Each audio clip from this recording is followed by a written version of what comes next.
Hey guys, my name is Shashank, and on this channel, I teach you the skills necessary in order to break into the world of analytics.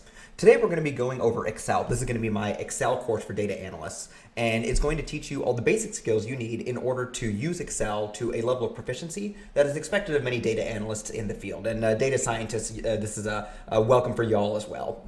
So one thing that I should make clear from the beginning, though, is that data analysts don't need a very high level of Excel proficiency as compared to people like financial analysts or people working in finance. I don't know if you guys have any friends in finance, but you may have noticed that a lot of the times they're able to use Excel without like touching the mouse or anything. And actually at the B school at my university, I don't know if they had a class over it, but there was definitely like a couple of days where they like learned how to use Excel like hand or without touching the mouse at all.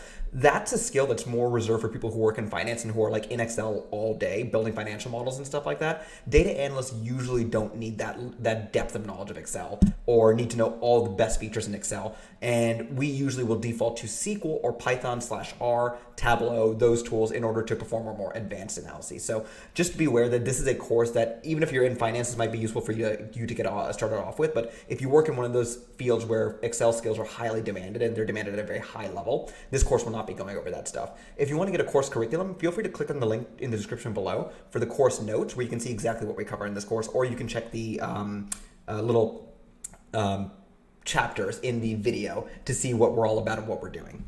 Before we get started though, I do want to take a chance to shout out and thank the sponsors of this course, DataCamp.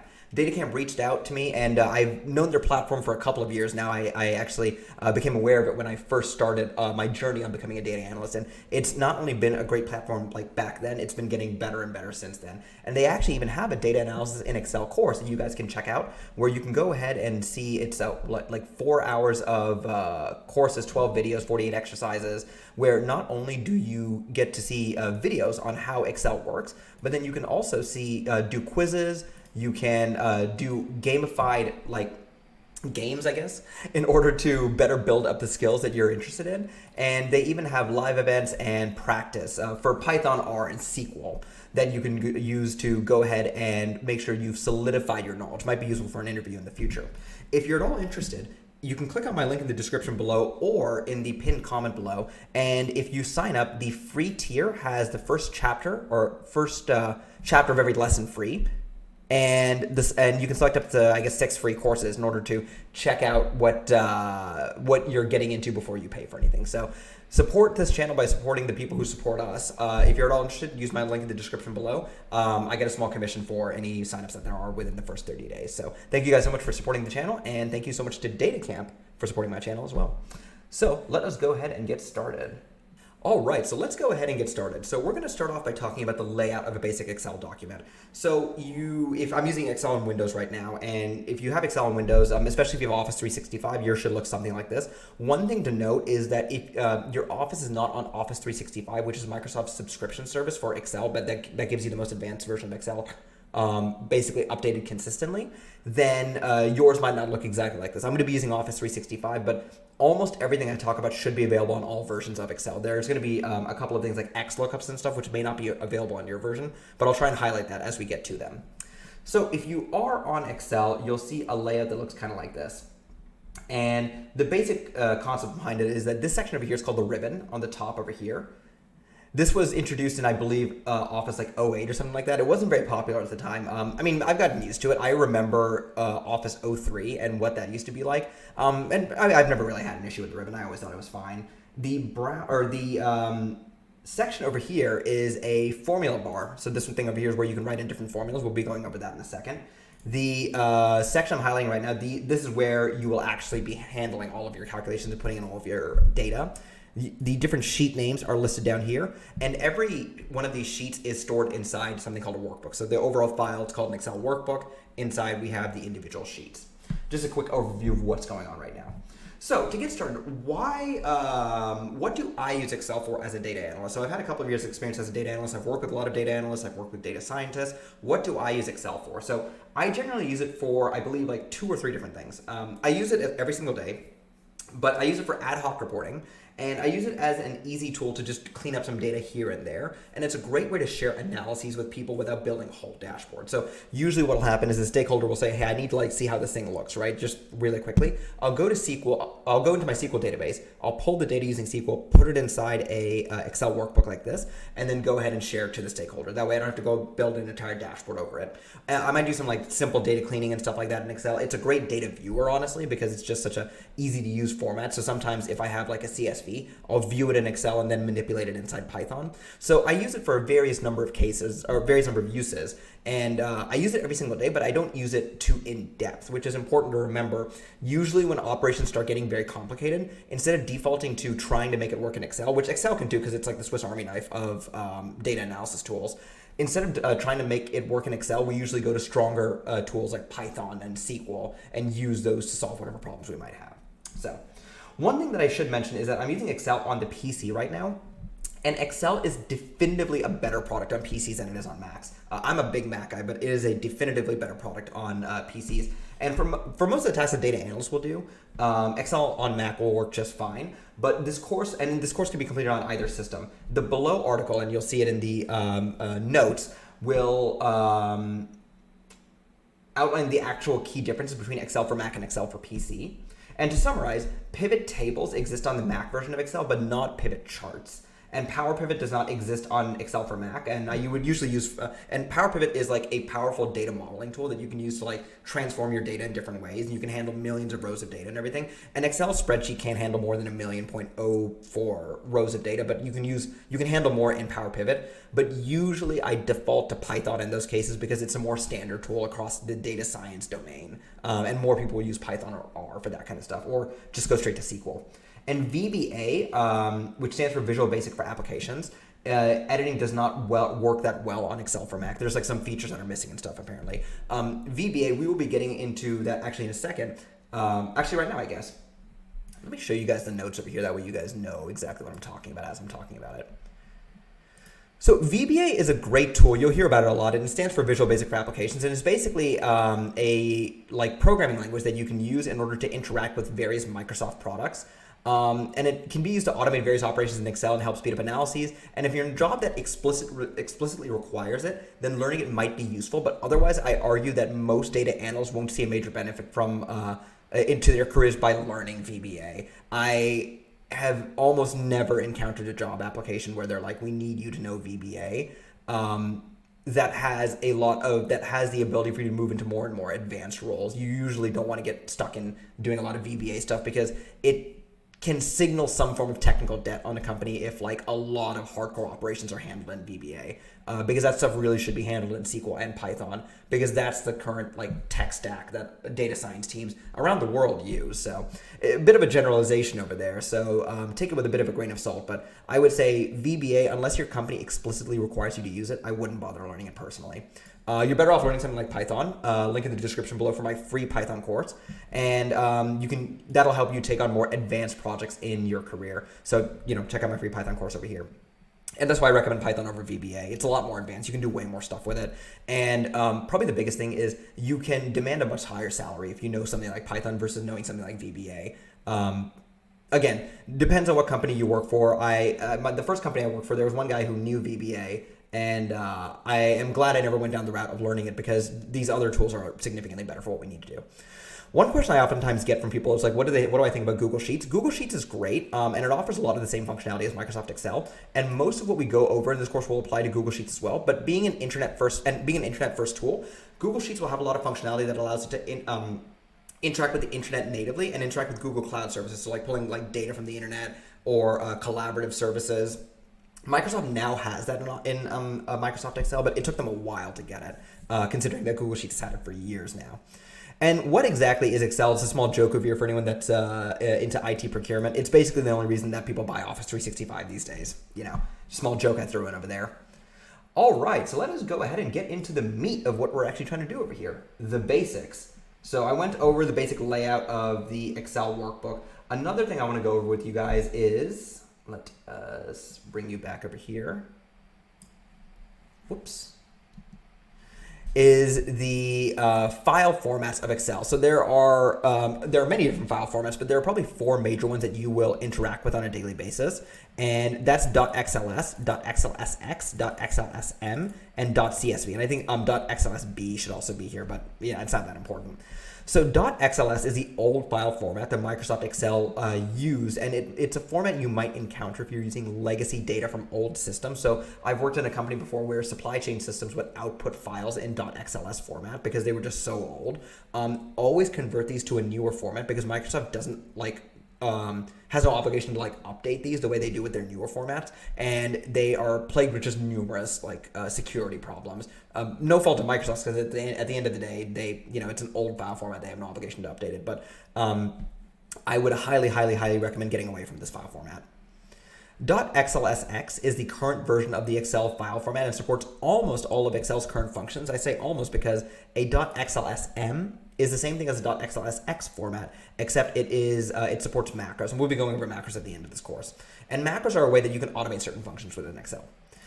.csv stands for comma-separated values, and if you work in the analytics sphere, you'll run into a lot of these files, and it's a standard. It is a standard method for storing data. Excel does some funny things when opening CSVs, which we'll go over in a bit. So be careful when using Excel for this function. But we'll go over what the correct way to import data from a CSV into Excel in a bit.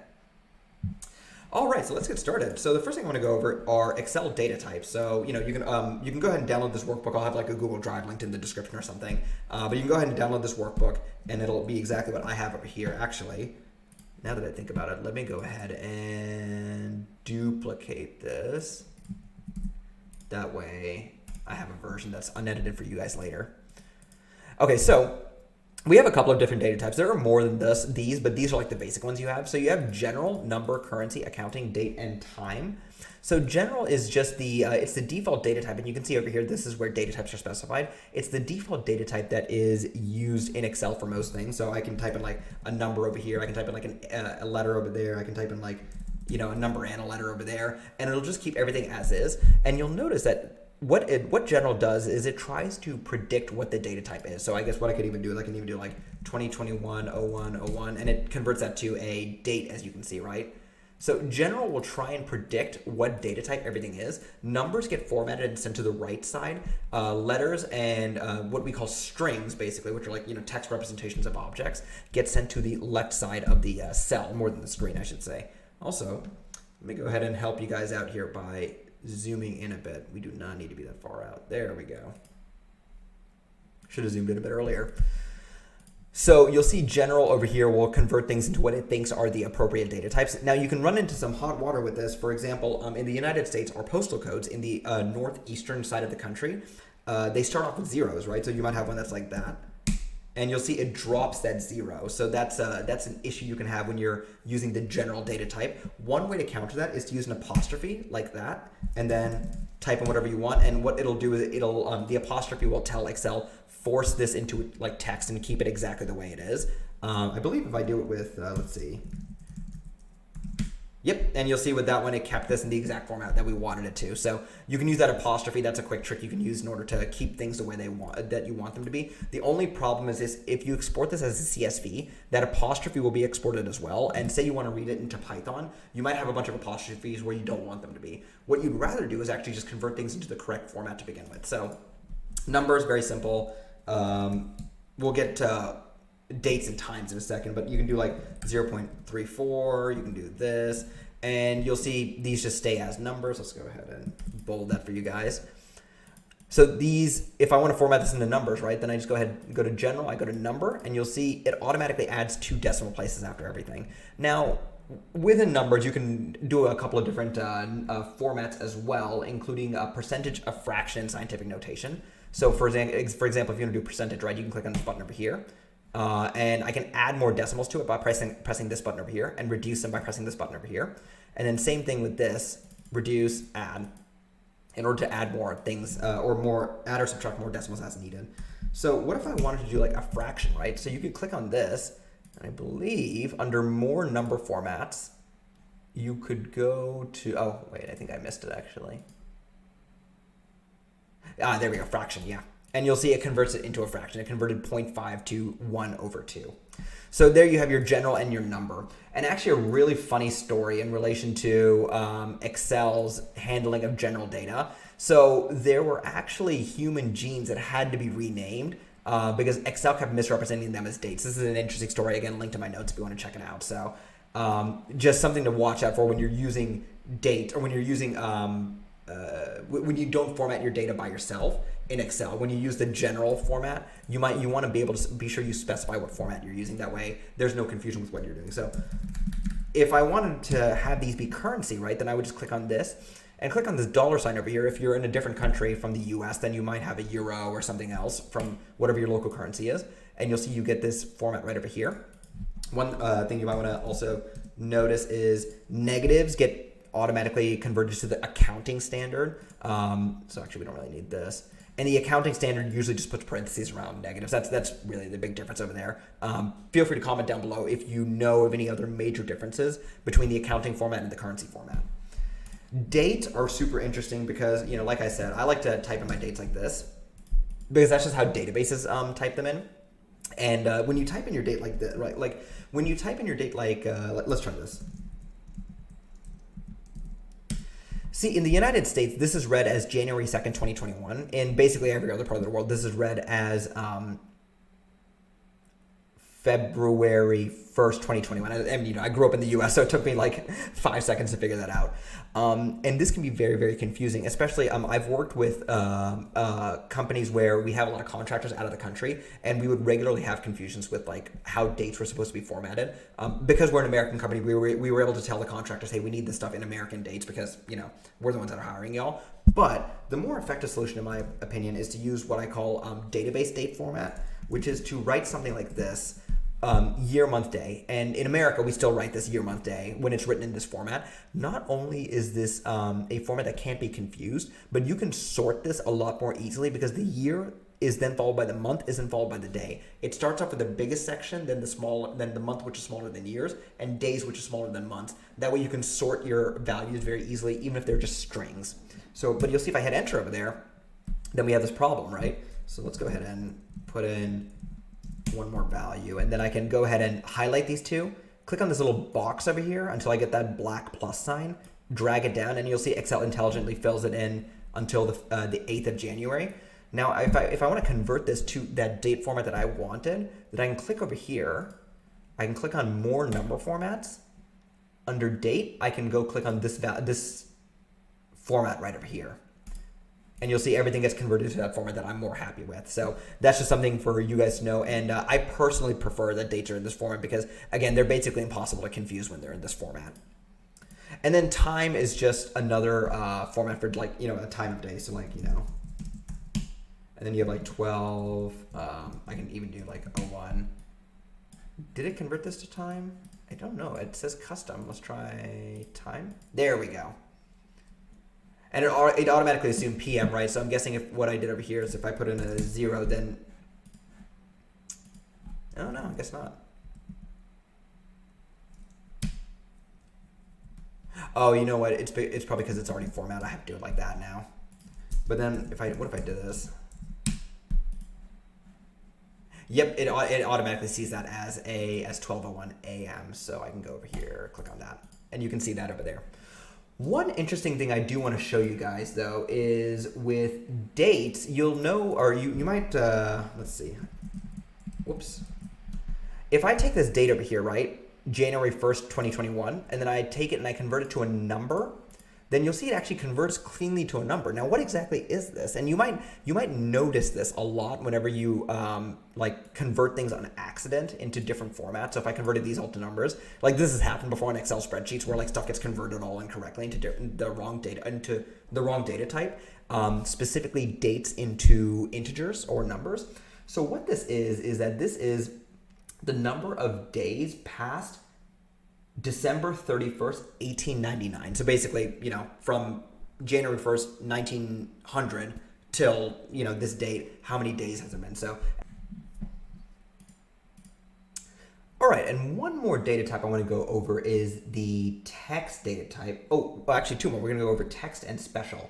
So the text data type will literally, represent your data as text. So, that same problem we were going through earlier about that and how that gets transformed into a number. Well, what if we wanted that to just be text? So what I can do is I can format this cell as text, and then if I add the 0 back in, then you'll see Excel doesn't get rid of it. What would be an even better solution is if we use a special data type format, where what I can do is I can go over here, go to more number formats, go under special, and then in the United States we call our postal code zip code. So I can go ahead and put in zip code and then type in that, and it automatically stores it in the right format. And you have a couple of other formats too. You have like social security numbers and stuff like that too. So I could go over here and I could type in special and then do social security numbers, which in the US, oh cool, you can change the locale and everything to, for different ones. I'm guessing I'd have to download a pack for different countries, but if I do social security number, so the pattern for social security numbers in the US is 3 digits followed by 2 digits followed by 3 digits. So 001, 01, 001. And you'll see it formats it correctly into, I think I forgot one of the digits. So you'll see it formats it correctly into a social security number format. So that is a quick tour of some of these, the text data format and the special data type, sorry. All right, so now let's get into the meat of what we're doing over here. So now we're gonna be working with aggregation functions. So aggregate, did not mean to do that. Aggregation functions are functions that are applied across a range of cells and then summarize their values into a single cell. There are many different aggregation functions, and we're going to be going over some of the more common ones right now, usually the ones I use on a daily basis. So let's say we have this list of cells over here, right? And I want to know how many total values there are between all of them. I can type in equals. So whenever you're in Excel, you want to start off a function with the equal sign. So you'll see I have equals over there. Let's zoom back in for you guys. I don't know why it zoomed out. Whoops. Come on. There we go. Let's just get rid of these values over here. We don't need those. All right, so I type in equals, right? And then I type in sum, S-U-M, parentheses, and then I can put in one number and then another number like this, and then close my parentheses, and you'll see it gives me the sum of the two, 1 and 1. Additionally, what I could also do is I could also type in equals sum, and then go over here, Shift Control down, and Excel will intelligently select everything until it runs into a blank cell. So remember, Shift Control down. So Shift Control in any direction, and it'll go until it hits a blank cell. So if I was to do that again, you'll see it'll go to the last cell of the workbook. So it goes way down there. So we don't want that. So I'm going to bring it back up to here. And if I hit Enter, it'll automatically close up parentheses for me, and it'll sum up the values to say there's a sum of 2054 up here. So this is our sum. Next, we might want to work with averages, right? So average will basically take the arithmetic mean of the values we specify. So again, we're going to do the Shift Control down, and you'll see that our mean is 120. Next, I might want to do a count, right? So let's see, if I want to do a count of values, then I can do equals count, and then basically, whoops, come on. This will count all of the non-blank values here. So for example, you'll see it says 17 right now, right? If I was to remove this, it now says 16 because there's one blank value in there. So that's what it decides to count.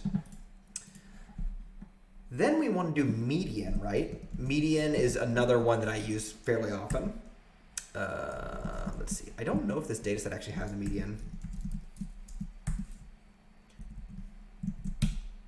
And it looks like our median is 2. And I guess that would make sense. Yeah, out of 17 values, 10 of them are either 1 or 2. So yeah, the median should be 2. That's a good point. Now, what about the mode? So for anyone wondering, the mode is the most common number in a data set. So as I mentioned earlier, we have 5 1s and we have 5 2s. Which one's going to be the mode? Well, if I use the mode function, let us see. It'll be 1, I believe. But what if we want 1 and 2 to be output? Well, before we do that, let me just do a quick, let me show you guys the mode single function. So this will do the same thing as a regular mode function, just output a single mode. Whoops. Oh, did not mean to do that. So we'll do mode.sngl over here. And then let's see, equals mode SNGL. Come on, equals mode SNGL. See, control shift there. But now let's say we want to get the, all of the modes in the data set, right? Which would be the number 1 and the number 2. Well, what we'll do, mode dot, I think it's MULT. So mode multiple. So equals, remember we were creating a formula. Mode dot MULT, and then we'll go over here. And you'll see Excel automatically extends it to the row below it as well. And you'll see it outputs 1 and 2 as our mode multiple. Now you might have noticed something when I was doing that mode function, right? Let me show you what I meant. Did you catch it? You'll see over here. First of all, Excel does a great job of providing a little blurb on every function that you could use right over here. That way it's easy for you to see. So you might have noticed that there's this orange flag over here. And it says this function is available for compatibility with Excel 2007 or earlier. And basically, there are a lot of functions that are in Excel that have become obsolete over time, meaning that they've been replaced by better versions of themselves. So in this case, the mode single, the mode multiple. And, you know, common joke in the industry is you can count on Microsoft to maintain technology for literally forever. It's basically the exact opposite of Apple, which is one of the reasons that Microsoft is so popular in the workspace, because they will maintain compatibility on like their old systems basically forever. So that you'll see a lot of functions that are considered compatibility functions that I will show you a couple more of them later, or at least one more of them later. One more I want to show you guys are max min functions. So we can type in we can type in max over here and min over here. They work the same way. So equals max, and then let us go ahead and select these values over here. And it looks like 1,234 is the maximum value over there. And then min, you can imagine what min does.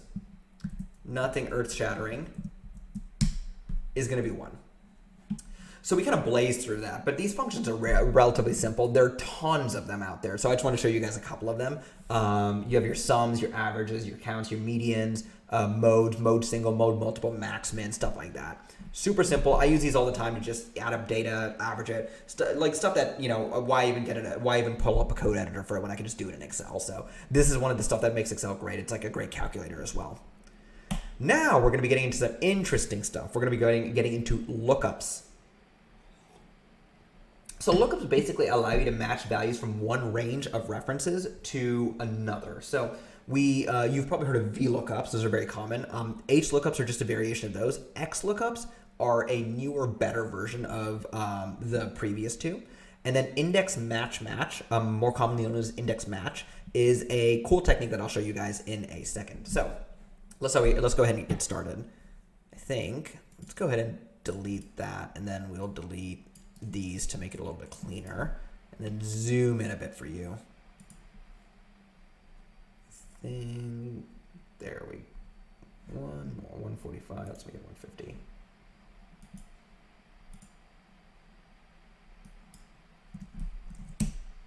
There we go. All right, so VLOOKUPs. So let's say we have this table over here, right? And we know a person and we know what their salary is. Let's make those salaries number or currency. And we don't really need the cents, right? So let's go ahead and get rid of these decimal places using this button over here.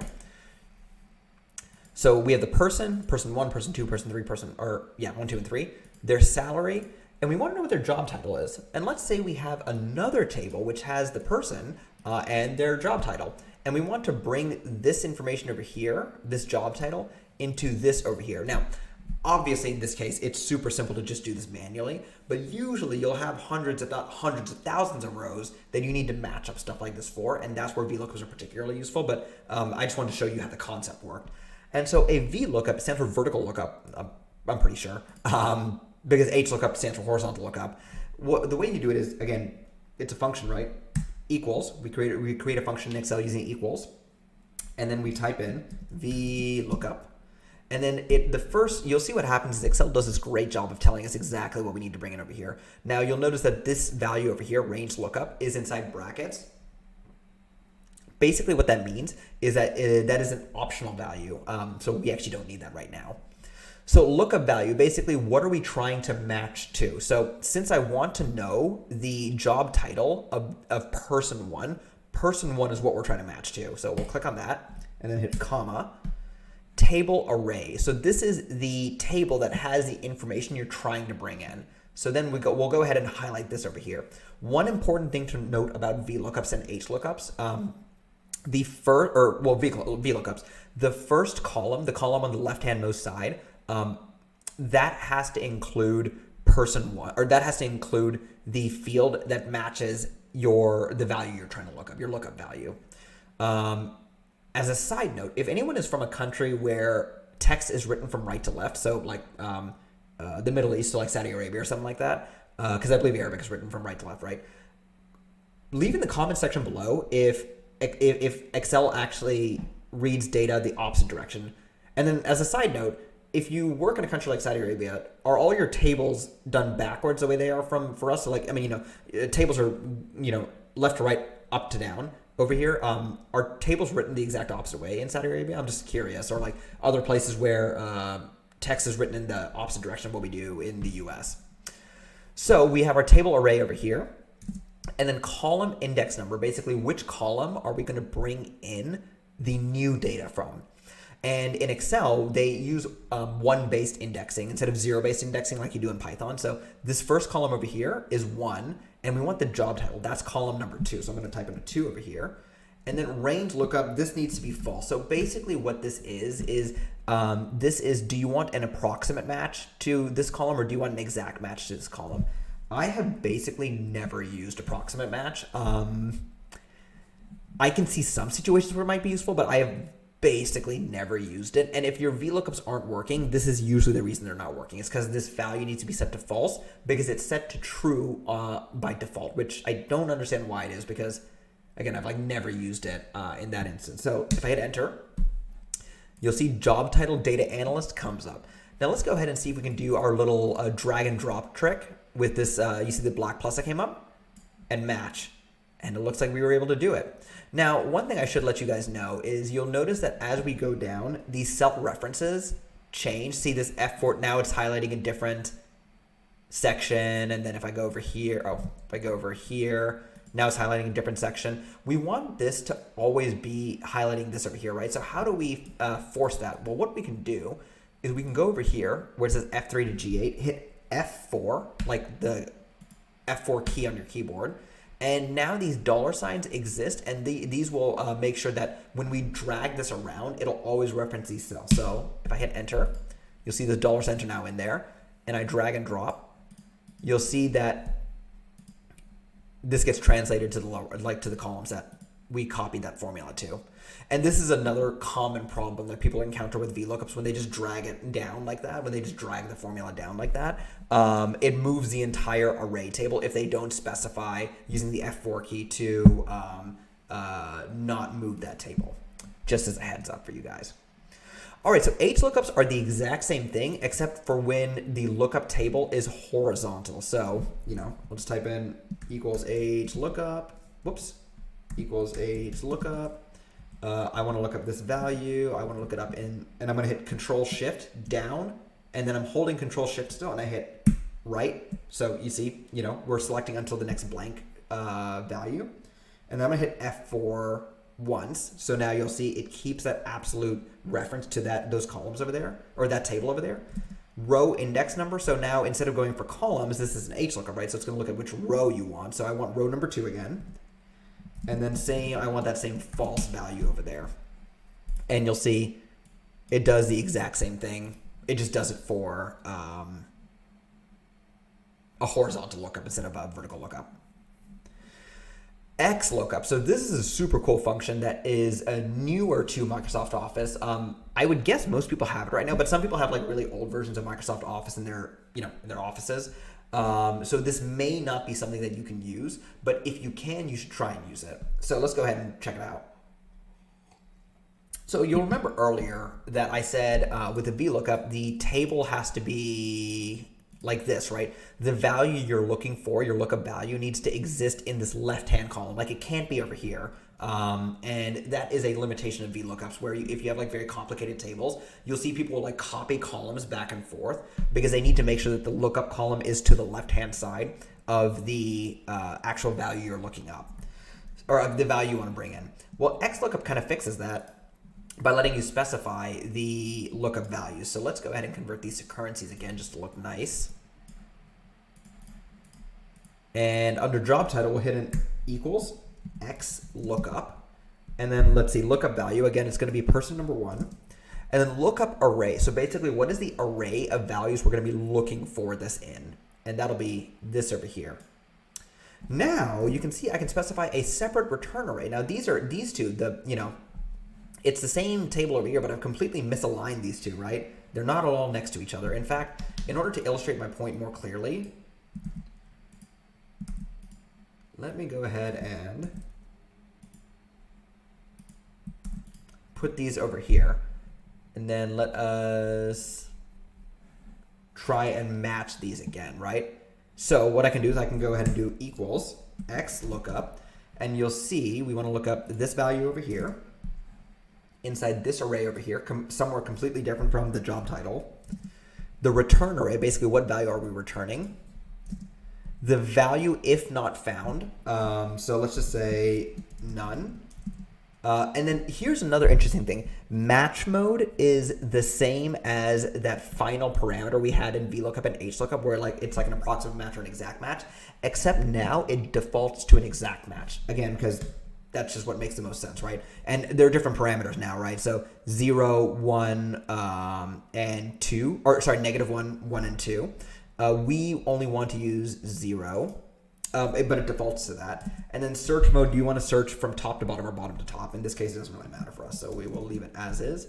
And let's go ahead and F4 these as well, just in case.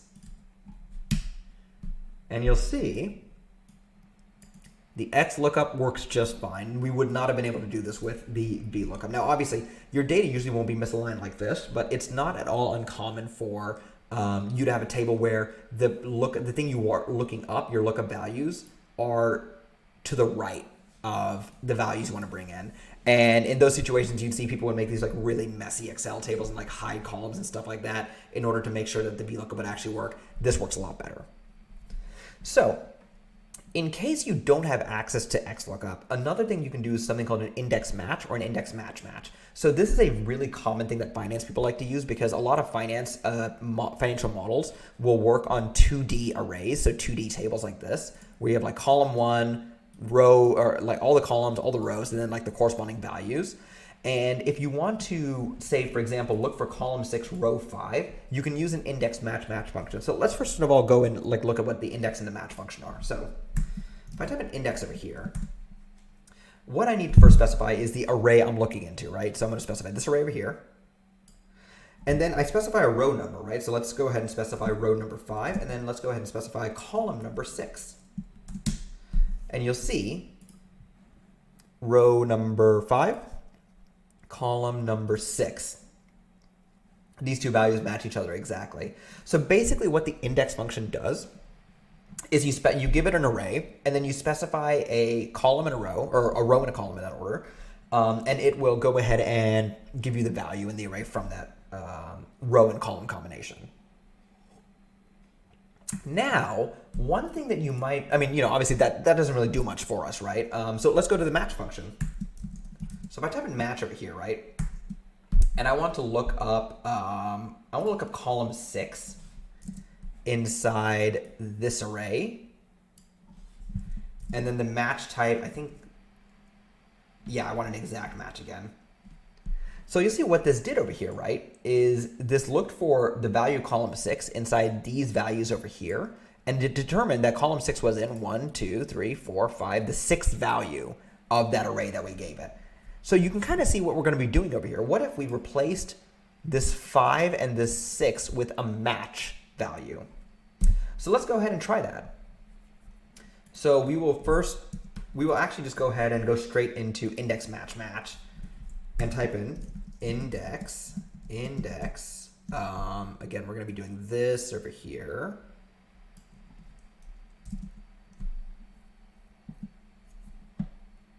And then we need to type in match. We want to match row 5 inside this over here. And we want the match to be exact.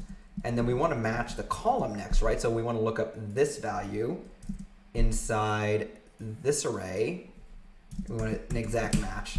And you see we get the exact same answer. Now what I could do over here is I could change this to column 7, right? And what would we expect if I change this to column 7? I would expect this to be 0.6539. So let's go ahead and try that. And you see we get 0.6539. That's your index match match. So this is a really common function that finance people love to use, and it is a tremendous way to find like values inside 2D grids and stuff like that. And there are all kinds of stuff you can do with index match match. It's a very, very powerful function and probably one of the most used like advanced features in Excel. And now you guys know it. Now you'll know what to do whenever anyone talks about anything, like whenever anyone mentions it. Usually people say index match, but like index match match is oftentimes what you're actually doing. And index match should be available in basically every version of Excel that people are working on today. Whereas XLOOKUP will not necessarily be available. All right, good stuff, good stuff. We're making some great progress over here. So now let us go into if functions. We have let's see how many more things we have. Not too much, not too much. Let's go ahead and talk about if functions. So if functions are conditionals, right? And there's a common joke in amongst developers and people that code, right? That coding is basically a bunch of for loops and if statements. And with the if function, you'll be able to replicate a lot of the functionality that developers used in full-fledged programming languages. So let's go ahead and get started. So let's say I wanted to display greater than 4 if a value any values here are greater than 4 and less than 4 when they're less than 4, right? So let's go ahead and do this. So we'll type in equals.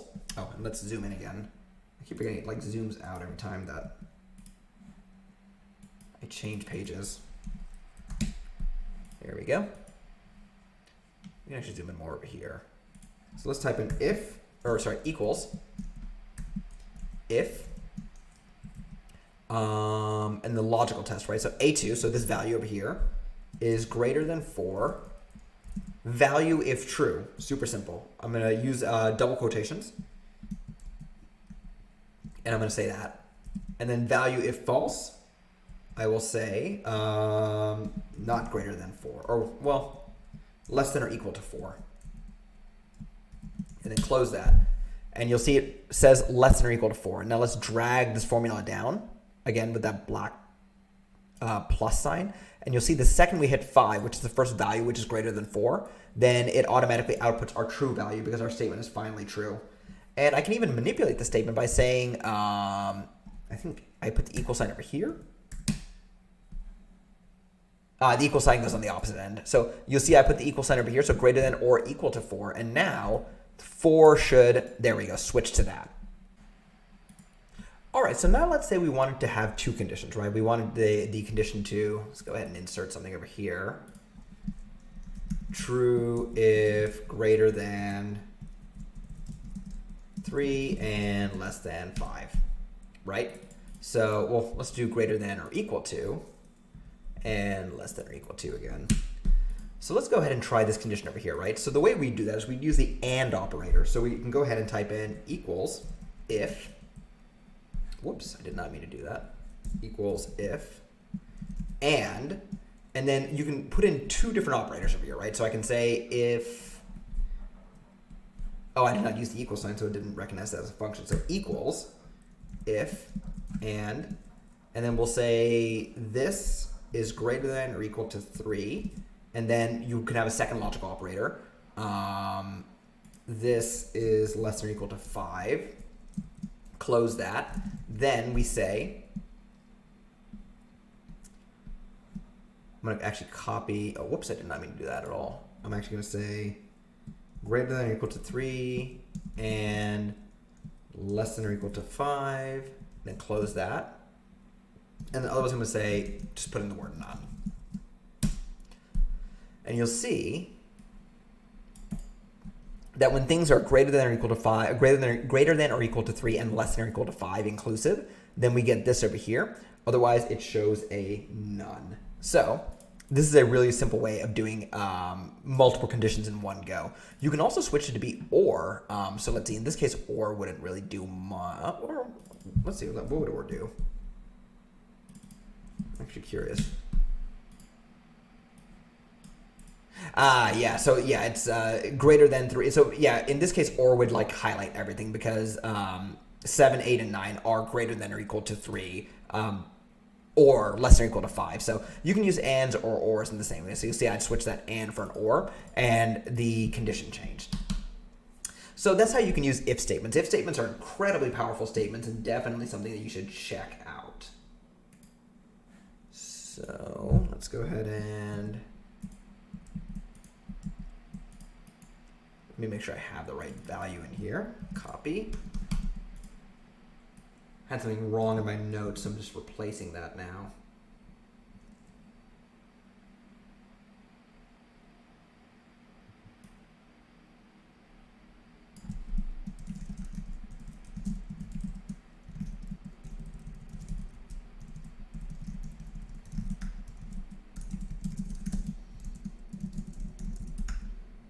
All right, so now we are going to try out sum if. So I can go ahead and type this in, sum if.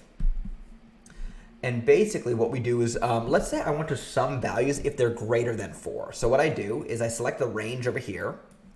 So you see range, and then you select your criteria, right? So my criteria, I want it to be greater than 4. So I can put in this double quotations, greater than 4, close that, and then close all of that. And you'll see what it does is it adds up every value that's greater than 4. So what happens is I could prove that by highlighting this and looking at the bottom right over here where it says the sum is 34. And then you can do the same thing for count if, where you can specify these values. So count those if greater than or equal to, or well, just greater than 4. Let's just do that. And you'll see it counts 5 values, which would be these 5 over here. So those are your if statements. You know, you have your regular if statements over here, your sum if, and your count if. And those are really powerful statements where you can do tons of crazy stuff with them.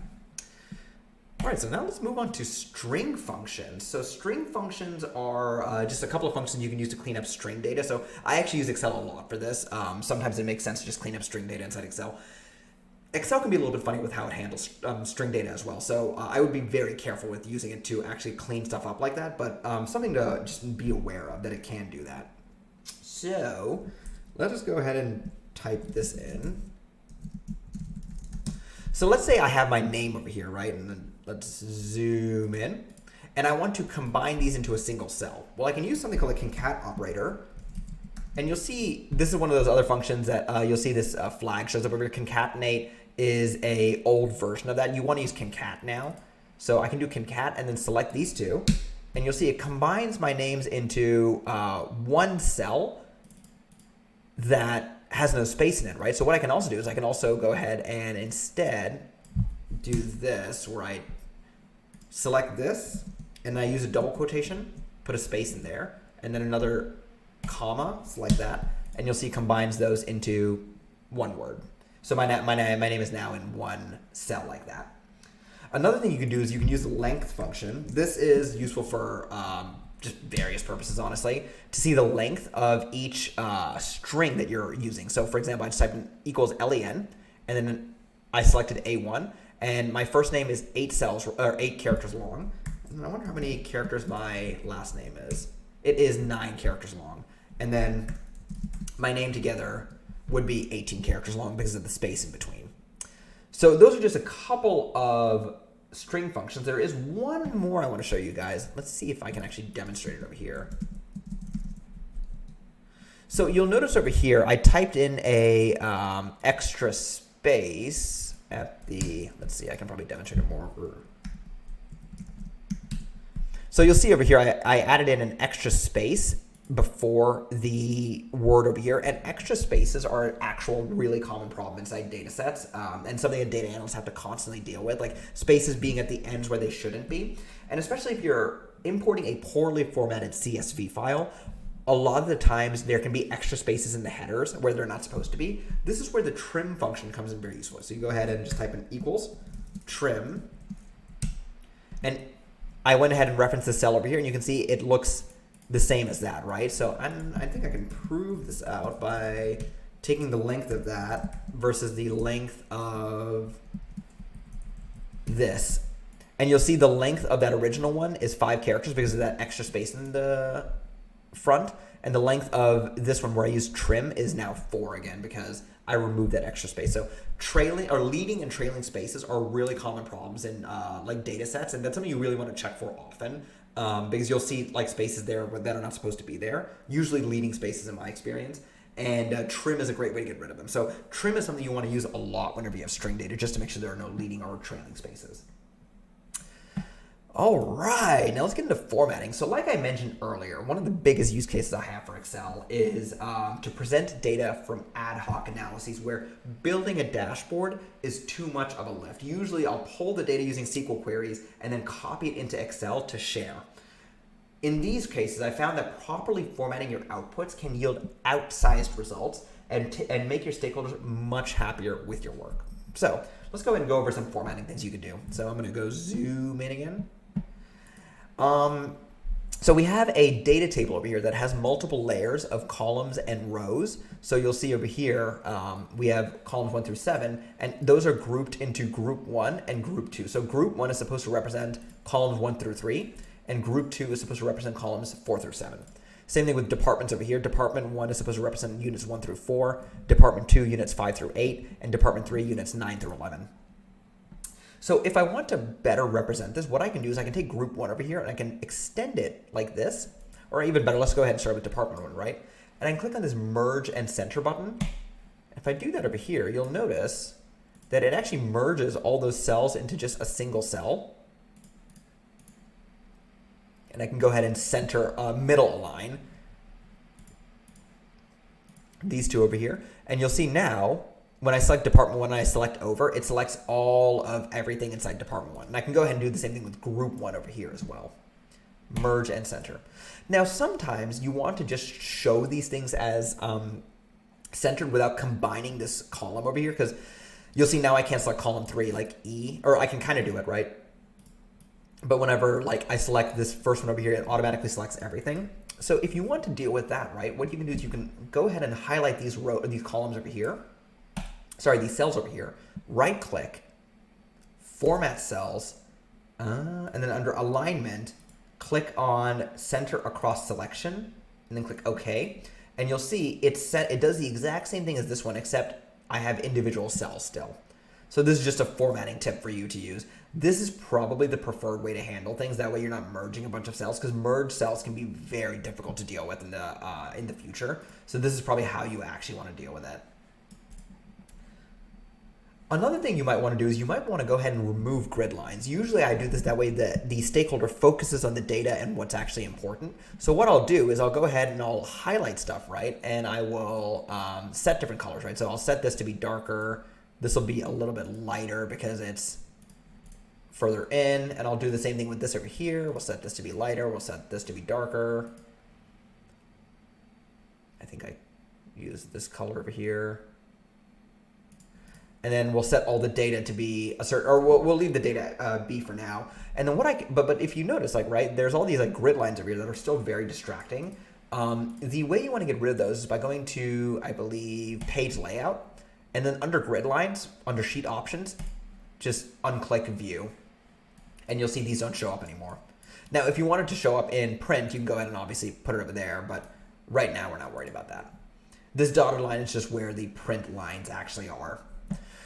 So another thing you might want to do is you might want to go ahead and do some conditional formatting, right? So let's go ahead and say I want these values over here to be highlighted for certain things. So let's say I just want them to be like on a scale, like red, green, blue, based on how large the values are, right? So I can go to home, And there we go. Under conditional formatting, I can click on color scales and then click on this, and you'll see it'll highlight in dark green the highest values, and in dark red, the lowest values, and everything in between.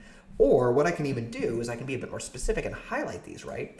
And I can go over here, set a new rule, and I can format only cells that contain, let's say anything that contains a value over 0.5, I want to format. Cell value greater than 0.5. Click on format, and let's make it a nice orange or a nice yellow. And I click OK, and you'll see it highlights every single value that is above 0.5. This is a tremendous technique to actually highlight values for your stakeholders, and it's a great way to really show people like what they need to be focusing on. Now, what I might want to do is I might want to highlight these values over here again, and then click on, let's see, where are we? I might want to click on,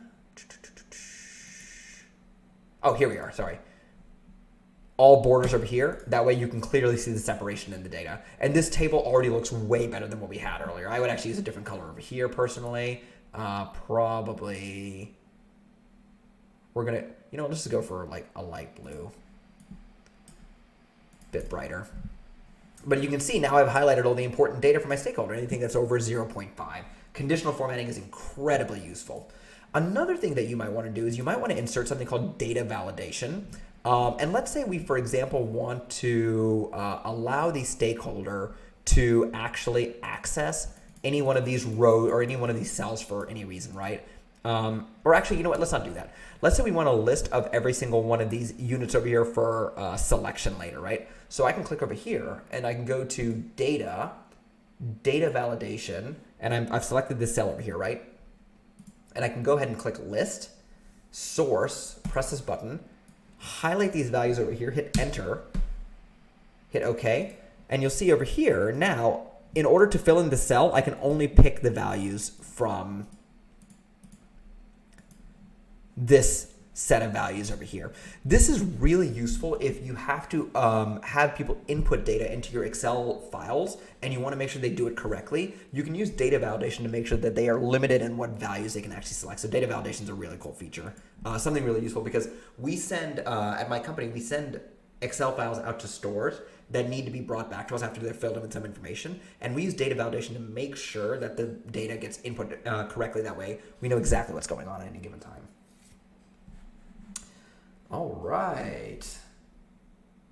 What do we have next? I think the next thing we have is properly importing CSVs. Oh, this is a fun one. Okay. So let us go ahead and check out a CSV that I built to illustrate a very specific point. And I illustrate that whenever I show you guys very specific things, it means that I've encountered this problem at one point in my career. So CSV to import, right? You'll see most people's computers will be configured to automatically open this up inside Microsoft Excel. And if we open it up in Excel, we get a file that looks kind of like this, right? I want you to pay attention to this value over here. Column 3, the first value, 12312. All right? I'm going to exit this without saving anything. And if I go over here and I click right click, I go to open with, and I open with Notepad, right? Like basically a text editor. And what you'll notice over here is that that value is actually 012312. Excel automatically imported it as a general data type, thought it was a number, and got rid of that leading 0 over there. In many cases, this isn't a problem, but say you're working with zip codes, right? It becomes a major problem because the northeastern, like the far northeast, is like their zip codes start off with 0. Their postal codes start off with 0. And so this is something you want to really watch out for. And so what we're going to do is I'm going to teach you how to import a CSV into Excel correctly. So open up a new sheet, and then under data, go to get data, and then, oh, you know what? From file, from text/CSV. There you go. And then I'm going to go click on CSV to import. And you'll see we get this little import wizard over here, right? And it's making that same mistake over there. It's saying column 3 is actually a number. Well, what I'm going to do is I'm going to click on transform data over here. And then it brings up Power Query Editor. Shrink it over here. And what we can do is we can go ahead and we can go over here click on that number and then change it to a text. And you'll see changing the column type, I need to replace the current. And you'll see now it brings in that value. If I click on close and load, it'll create a new sheet with our values correctly imported. So that's something to really watch out for when you're importing CSVs. So we can get rid of that. One cool thing I want to show you guys is the ability to remove duplicates inside Excel. So this is, now we're in the data manipulation section of the course. So if we go under column 1 and then we highlight this over here, then I can go to remove duplicates, and then remove duplicates from column A, and then you'll see that these lowercase a's have been duplicated as well as this SA over here, a couple of other things as well. And if I click OK, we've removed all the duplicate values. Great feature, super useful because a lot of data oftentimes has duplicate values you want to get rid of. Now, what we can also do is we can do it over here where we remove duplicates based on 1 or 2 columns, right? If I base it on column 1, then you'll see it removes duplicates just purely based on whether it's a duplicate in column 1. I can remove duplicates based purely on it being a duplicate in column number 2. Or I can remove duplicates based on the combination of column 1 and column 2 being duplicated, of which there was only 1. So that's how we remove duplicates inside Excel. Another feature in Excel is text to column. So remember, this is that same CSV I brought in earlier. Now, what is a CSV? It's a comma separated values file, right? So basically, it's literally like, the values are separated by commas over here. What if I want to separate out these things into separate columns based on the comma, right? So I want one column for this A, one column for this 13, one column for this 0, 1, 2, 3 thing. Well, then what I can do is I can highlight this column over here. I can click on, I believe it's under Home. Where are we? Text to columns, right? So actually, it might be under Data. There we go, text to columns under Data. And then I click on delimited over here, right? Delimited basically means separated by. And then it says tab over here, right? But I really want that to say comma. And you see it automatically saw, okay, column 1, 2, and 3. And I can even click finish from here. And you'll see we've separated our data into 3 separate columns. So that's a really useful feature as well. Something else you can do is you can go ahead and input filters over here. So let's go ahead and go to a new sheet, and then I can click on any value within this this kind of like table of values over here, and then click on filter under sort and filter under the data tab. And you'll see these little arrows got added in here. Now let's say I only want to look at values for column 1 equals B. Then I can select all, and then select B. And you'll see it filters the data down to just that. And then from here, I can even filter down further if I want to. Let's say I only want the group 1s. So we can go ahead and do that. And we filter our data down even further. Now, what else I can also do is I can also go ahead and turn this to a table. So if I hit Control A while inside this thing and then hit Control T, it turns it into a table that does a very similar set of things. And tables have some very special properties. Basically, if I add another value over here, right, then the table extends to include it as well. And you'll see this little box over here kind of defines the end of the table. You can increase or decrease the size of the table, only one direction at a time though. And tables are a really powerful tool inside Excel. Yeah. Now, one feature that is quite useful is pivot tables. So let's go ahead and undo everything we did over here. So pivot tables are something you've probably heard a lot about. And what they do is that they can let us actually pivot our data, kind of transform the columns into rows and rows into columns in a way that is actually is great for analysis. So let's go ahead and try it out. So I hit Control A over here, select all this data, and then I can go to Insert and then select Pivot Table. And then Ranger Table, I've selected this range over here. New Worksheet.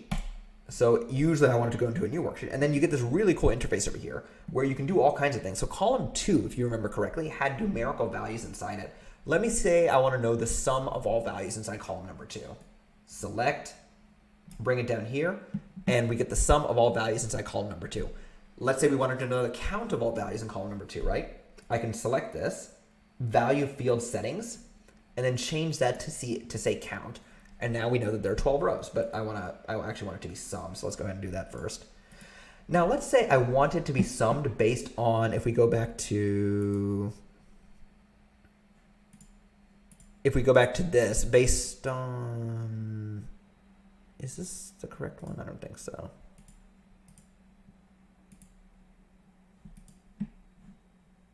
Let's put it over here.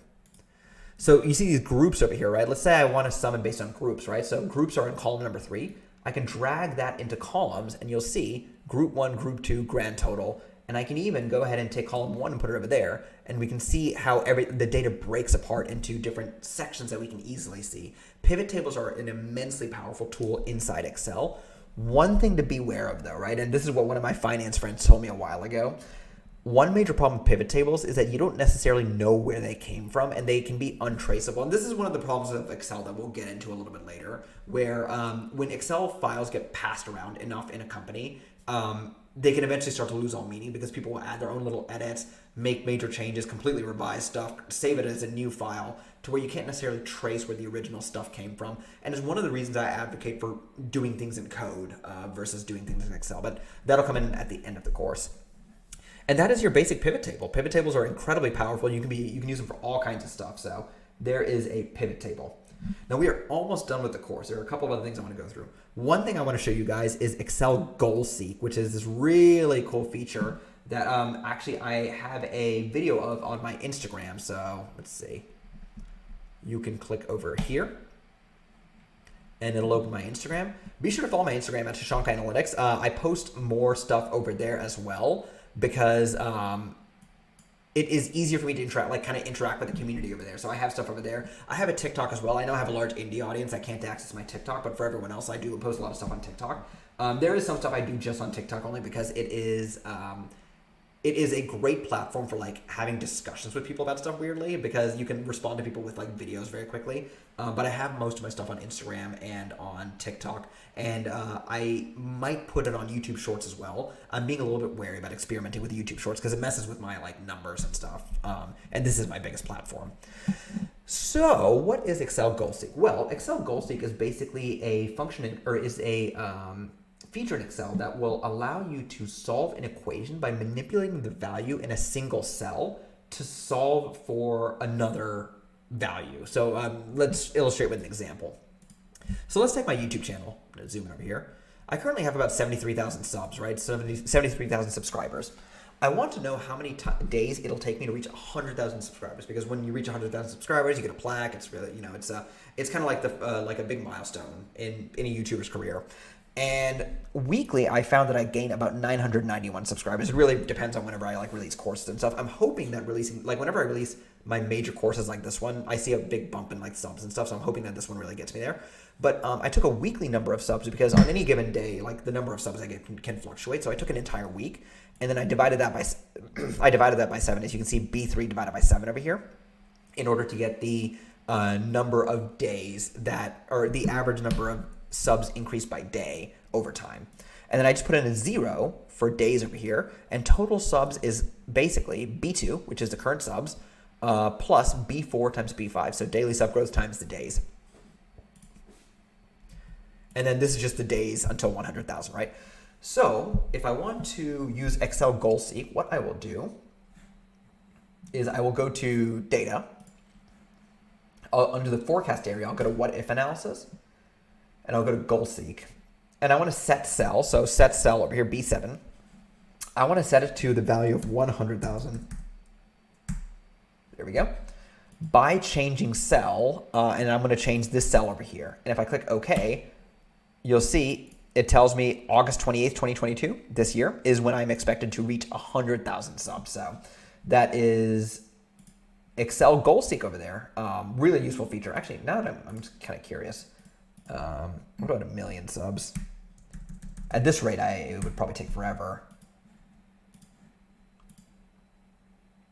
Yeah, 2040. Yeah, at this rate, I'm never reaching 1 million subs. But, who knows? Maybe over after some time, I can get there. But luckily, this year, I can expect to reach 100,000 subs based on my current growth rate. And hopefully, I'll be putting out more videos, so that should be even easier. So that is Excel Goal Seek. There is one more feature that I'm not going to go over here too much. Let's put you over here.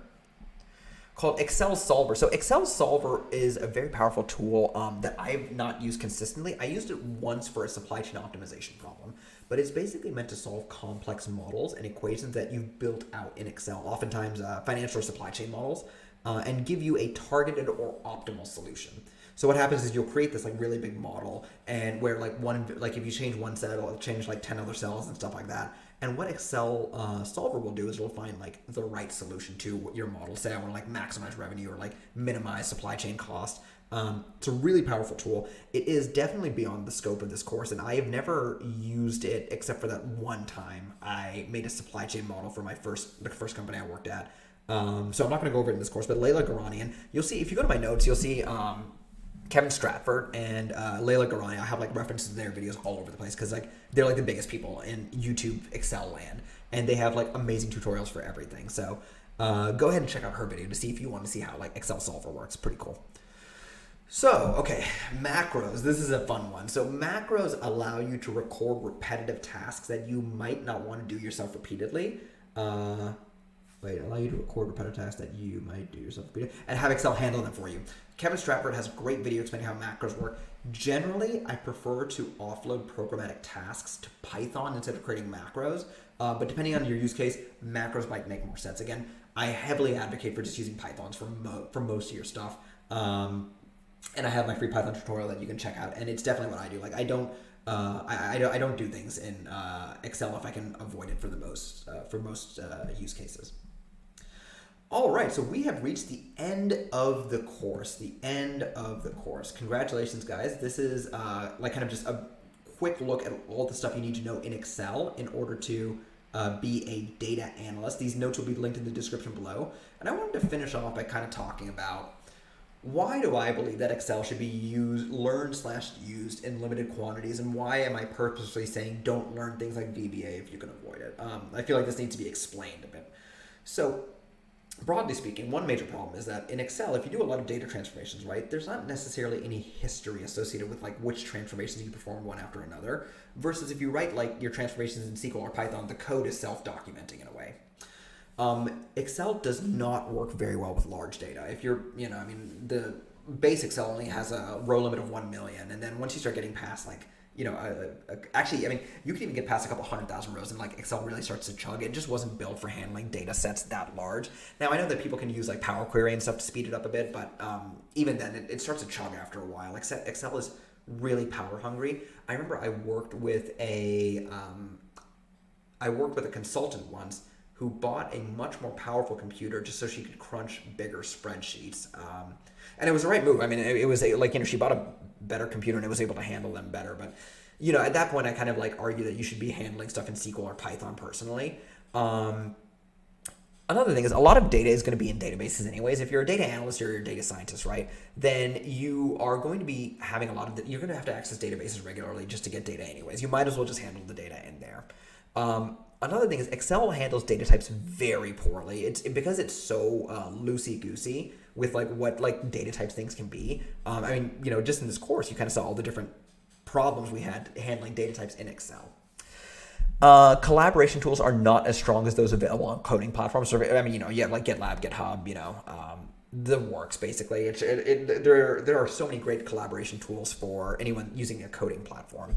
Another one, this is a really interesting one. If you want to become a data analyst or a data scientist, the extra income that you can earn by being very good at Excel is not as much as can be earned by just learning some extra coding here and there. So if you go ahead and you learn VBA and stuff, I don't believe you would be paid a lot more than if you go and learn like Python or R or SQL or these other languages that are widely used in the analytics community. And if you disagree with this point and you have some experience in data analytics where you're like, oh yeah, no, like learning Excel drastically increased my salary and this is a replicable thing, because I could totally see one or two people in a company having extreme Excel skills and getting paid very well for it, or if you're a consultant maybe, like an Excel consultant specifically, because obviously like people like Lily Garani and everything, like she teaches courses in Excel and stuff, and she teaches courses to companies in Excel, or like there's that Miss Excel lady who's like was making like $1 million a day or something off of like Excel courses. Obviously there are select people who make a lot of money like in Excel, but there is a lot more money to be made in learning Python and SQL, in my opinion, and or R. Whenever I say Python, I mean Python or R, really. And that's why I don't advocate for people spending too much time learning Excel. And it's part of the reason why it took me so long to come out with this Excel course. I kind of wanted to avoid it for a while, but then I realized, you know what, there's probably a lot of stuff, or there is a lot of stuff that we went over in this course that would be very useful for different people. So if you disagree with what I say, then please respectfully leave a comment in the comment section below, along with a job title that you know that benefits monetarily from knowing Excel better. I have a data analyst roadmap. Feel free to check out over there that has kind of my opinion of like what skills you should build up when. Excel is very much on that roadmap, but it's not like, you know, upper tier on that roadmap. So that is the Excel Data Analyst course by Shashank Kalanithi. Thank you guys so much for joining. This channel is only possible because of what you guys do for it and everything that you guys do to help it grow. We're trying to get to 150,000 subscribers this year. Thank you guys so much for joining. Be sure to subscribe and like the video, and comment what you liked about the course, any improvements I can make, anything that you'd like to see done better. And also be sure to support our sponsor, DataCamp, by signing up using my affiliate link in the description below. Without further ado, thank you guys so much, and I hope you have a great day.